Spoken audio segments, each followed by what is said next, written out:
সুপ্রভাত বন্ধুরা, দেবলীনাস ডায়েরিতে সকলকে স্বাগত। নববর্ষের সকালে নতুন জামা পরে চললাম পড়াতে, কারণ ঢেকি স্বর্গে গিয়েও ধান ভাঙে। চলো পড়িয়ে এসে দেখলাম বাবা এনেছে তারকেশ্বরের কচুরি। এটা কিন্তু আমাদের এলাকায় একটা ফেমাস জিনিস, মানে তারকেশ্বরের কচুরি মানে শ্রীহরি মিষ্টান্ন ভাণ্ডারের কচুরি কিন্তু খুবই ফেমাস। এখন যেহেতু অনেকটা কোয়ালিটি লুজ করেছে, কিন্তু এটা কিন্তু এখনও ফেমাসই আছে।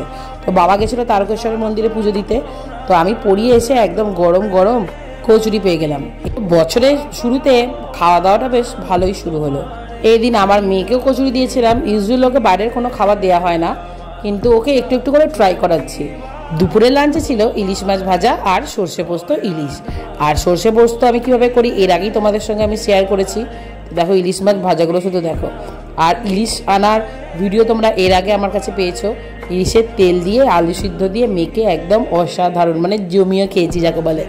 আর তোমরা তো জানোই যে আমরা কতটা ফিশ লাভার, তো ওই জন্য চিকেন মাটন কিছুই করা হয়নি, ইলিশ দিয়ে কিন্তু আমরা এই বছরটাকে স্বাগতম জানিয়েছি।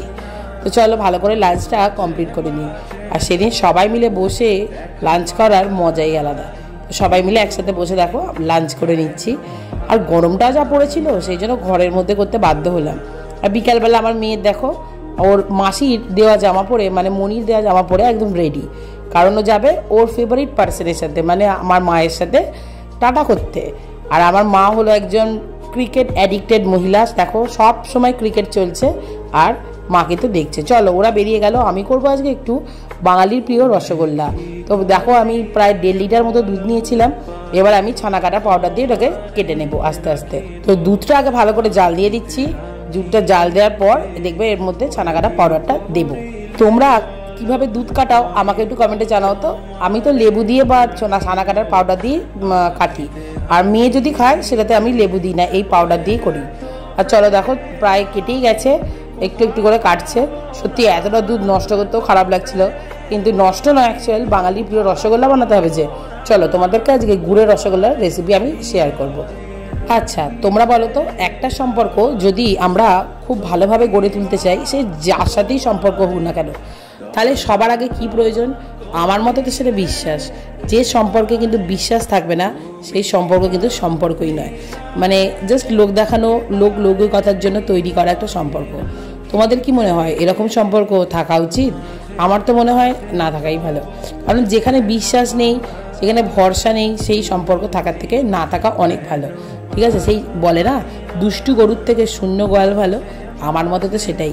আমি আমার জীবনে কিন্তু এইটাই আমি মানে এই ট্রিক্সটাই সবসময় ফলো করি। তো চলো দেখো ছানা কাটা হয়ে গেছে। আর আমি দেখো এই ছাগড়িটা সেই মনে আছে তোমাদের, আমার কেকের সময় কিনেছিলাম, মানে কেক যখন করেছিলাম 25 ডিসেম্বর। চলো এবার দেখো আমি গুড়টা তৈরি করে নিচ্ছি। আর যতটা খেজুর গুড় ছিল একটা কড়ার মধ্যে জল দিয়ে খেজুর গুড়টা আমি ঢেলে দিচ্ছি। তোমাদের যদি গুড়ের পরিমাণ কম থাকে তোমরা কিন্তু চিনি দিতে পারো, তো আমার পর্যাপ্ত ছিল বলে আমি গুড়ি ইউজ করেছি। আর দেখো ছানাটা জলটা প্রায় 10-15 মিনিট মতো ঝরিয়ে নিলাম। আর দেখো একটুও জল নেই। এবার ছানাটা আমি হাতে করে ভালো করে ঠেসে মাখবো। কোনো জিনিস তুমি যদি তৈরি করতে চাও, তোমার আগে সব থেকে প্রয়োজন আগে ইনভেস্টমেন্ট। আর ইনভেস্টমেন্ট হলেই সেটা হলো বিশ্বাস। তোমাকে কোনো ব্যক্তিকে আগে সবার আগে বিশ্বাস করতে হবে। তুমি যদি ঠকে যাও সেটা তার লস, তোমার নয়। কিন্তু তুমি প্রথম থেকেই যদি তাকে অবিশ্বাস করো বা তার সম্বন্ধে অন্য কিছু তোমার নেগেটিভ চিন্তা মনে আসে, তো এরকম সম্পর্ক থাকার থেকে না থাকাই ভালো। ঠিক আছে, কারণ আমরা তো পৃথিবীতে একা আসি ও একা যাই, কেউ কারণ নয়, তাই তো আমি তো এরকমই বিশ্বাস করি। চলো দেখো ছানাটাকে ঢেলে নিলাম, আর নিলাম 1 চামচ কর্নফ্লাওয়ার আর 10 টাকার একটা আমুল দুধ। এবার দেখো এটাকে ভালো করে হাতে করে আমি ঠেসে নেবো। আর এটা এমন করেই ঠেসবো যাতে মানে এর ভিতরে ঘিটা না বের হয়ে যায়। একদম নরম হাতে কিন্তু বেশ ভালো করে ঠেসতে হবে, নাহলে কিন্তু এই রসগোল্লাগুলো ভেঙে যেতে পারে। প্রায় 15 মিনিট ধরে আমি কিন্তু এটা ঠেসবো। মানে এখানেই তোমার ধৈর্য লাগে। সম্পর্কের ক্ষেত্রে যেমন ধৈর্য লাগে, রান্নার ক্ষেত্রেও কিন্তু সমপরিমাণ ধৈর্য প্রয়োজন। আর এর আগেও অনেক ভিডিওতে তোমাদের আমি বলেছি, যদি তোমার ধৈর্য না থাকে তাহলে তুমি কিন্তু কখনোই রান্না কেন কোনো সম্পর্কেতে নিজেকে মারতে পারবে না। আমার মনে হয় সেই সব মানুষ যারা অন্যকে বিশ্বাস করতে পারে না, নিজেকে সর্বজ্ঞানী মনে করে, তো তাদের কিন্তু জীবনেও কারোর সঙ্গে কোনো সম্পর্ক হয় না। সম্পর্ক হলেও সেটা একটা সময়ের পর কিন্তু সেটা ভেঙে যায়। তো চলো ওইসব কথা বাদ দাও। তো আমি আমার একটা এক্সপিরিয়েন্স সম্বন্ধে তোমাদেরকে জাস্ট শেয়ার করলাম। তো প্রত্যেকের জীবনেই তো কম বেশি কিছু এক্সপিরিয়েন্স হয়, তো সেটাই আমি শেয়ার করলাম। তোমরা কি এর সাথে রিলেট করতে পারছো? তাহলে আমাকে অবশ্যই কমেন্টে জানিও। দেখো আমি ভালো করে 15-20 মিনিট ধরে এটাকে ঠেসে নিচ্ছি। আর দেখো আমি হাতের পিছন পোর্শন দিয়ে কিন্তু এইভাবে ঠেসছি। হয়ে গেছে আমার, দেখো। আর দেখো একদম কেটে বেরিয়ে এসে হাতের মধ্যে গোল গোল করে কিন্তু লেচির মতো হয়ে যাবে। আর এটা একদম ছোট ছোট করে করবে, কারণ এটা কিন্তু পরে ফুলবে। এতে তোমরা কিন্তু আমার ভিডিওটা দেখতে থাকো যে কীভাবে ফুলবে। আমি কিন্তু এর মধ্যে কোনো বেকিং সোডা বা কিছু দিইনি, অনেকে দেয় বাট আমি দিইনি, জানি না ওটা হয়তো ভালো হয়। তো আমি কিন্তু বেকিং সোডা ছাড়াই করি। তো চলো ভালো করে এটাকে পাকিয়ে নিই। হ্যাঁ, যা বলছিলাম যে সম্পর্কে বিশ্বাসটা কিন্তু সবথেকে বেশি প্রয়োজন। আর যেটা প্রয়োজন সেটা হলো আত্মসম্মান। কেউ যদি তোমাকে কখনো তোমার আত্মসম্মানে আঘাত করে কথা বলে, সেই সম্পর্ক থেকে বেরিয়ে আসাটাই সবথেকে বুদ্ধিমানের কাজ। তো চলো আমার ডেলি প্রায় কমপ্লিটই হয়ে গেছে। আর দেখো কত সুন্দর ছোট ছোট ডেলি হয়েছে। এগুলো কিন্তু অনেক বড় করে ফুলবে। আর ওইদিকে তো আমি রস রেডি করতেই দিয়েছিলাম, ওটা কিন্তু ফুটছে নিজের মতো। এগুলো জাস্ট আমি ওর মধ্যে দিয়ে দেবো। রসগোল্লা একদম রেডি টু ইট হয়ে যাবে। চলো দেখো এখানে রসটা একটু কমিয়ে দিয়েছিলাম, কারণ অনেকটা জোরে ফুটছিল বলে। এবারে রসগোল্লাগুলো এর মধ্যে দিয়ে দেবো। এখানে জাস্ট 15 মিনিট ফোটাবে, তারপর দেখবে এর সাইজগুলো কতটা চেঞ্জ হয়। আর বাড়িতে তৈরি রসগোল্লার টেস্ট কিন্তু একদম ডিফারেন্ট। আমি জানি না ওরা কীভাবে করে, আমি তো কখনো দেখিনি কীভাবে করে, কিন্তু বাড়িতে তৈরি করে খেয়েছিলাম, একদম কিন্তু ডিফারেন্ট। অবশ্যই প্রফেশনাল হয় না, কারণ এটা তো একদম বাড়িতে করা। প্রফেশনাল হওয়াটা হয়তো শেপ কিছুটা গন্ডগোল হয়েছে, কোনো জায়গায় ফেটে গেছে, এরকম হয়েছে। তো খেতে কিন্তু খুবই টেস্টি হয়। তো চলো এবার ফুটতে দেবো।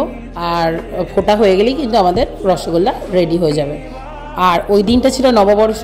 প্রত্যেকটা মানুষের মনেই কিন্তু, মানে বিশেষ করে বাঙালিদের মনে কিন্তু আনন্দের সঞ্চার হয়। দেখো 1 ফুট ধরে গেছে, আর কালারও চেঞ্জ হচ্ছে রসগোল্লার। আর দেখো সাইজও কিন্তু আস্তে আস্তে চেঞ্জ হচ্ছে। তো তোমরা দেখতেই পাচ্ছ যে বললাম যে কোনো রকম বেকিং সোডা বা কিছু ফোলানোর জন্য দেওয়ার প্রয়োজন নেই।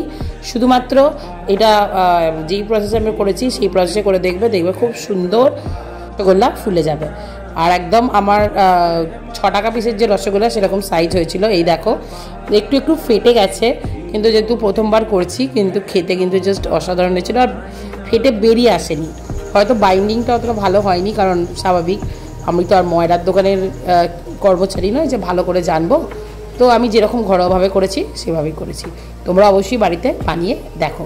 রসগোল্লা তো আমার রেডি, এবার বন্ধ করে দেবো। ভিডিওটা ভালো লাগলে লাইক কমেন্ট শেয়ার করতে ভুলো না। আর চ্যানেলটা প্লিজ সাবস্ক্রাইব করে দিও। Thank you for watching.